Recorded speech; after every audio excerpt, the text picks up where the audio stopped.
一 Hi, my name is Charles. Today I'm going to talk about Canadian dollars. While still an international student in McMaster University, I paid almost 3 times as many tuition as local people.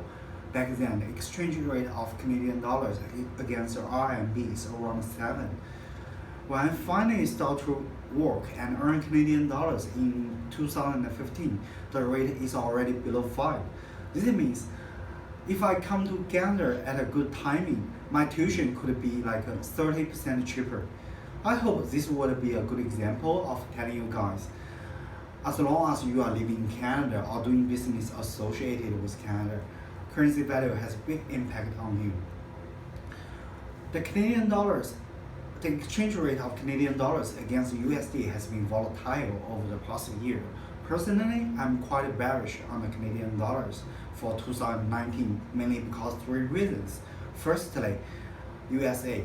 USA is Canada's biggest and most important trade partners. If USA keeps following Trump's policy, I think more and more US companies will move either their branches or factories in Canada back to USA. I also don't think Canada is strong enough to initiate a trade war with USA. As a result, this will lower the growth rate of Canada, the GDP growth rate of Canada, thereby lowering its currency value. Secondly, oil price. I work in a trade floor before. I can see a strong positive correlation between oil price and Canadian dollars.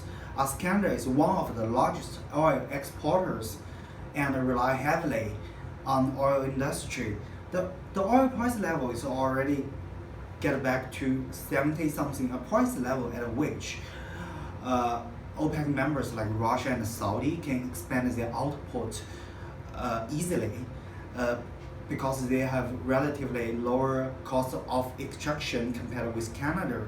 On the other hand, I think the demand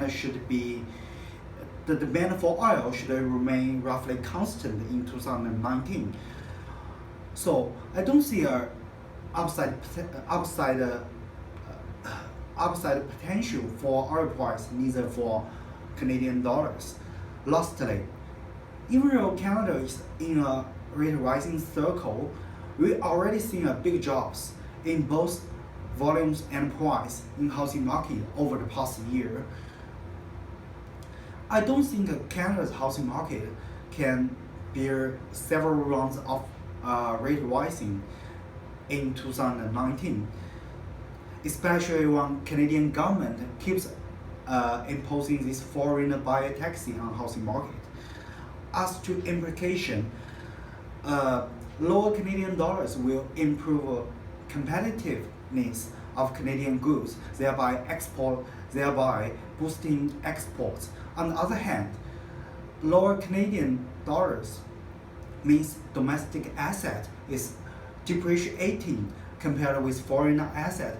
It will simply becomes less attractive to foreign buyer. They will therefore lower their investment to Canada.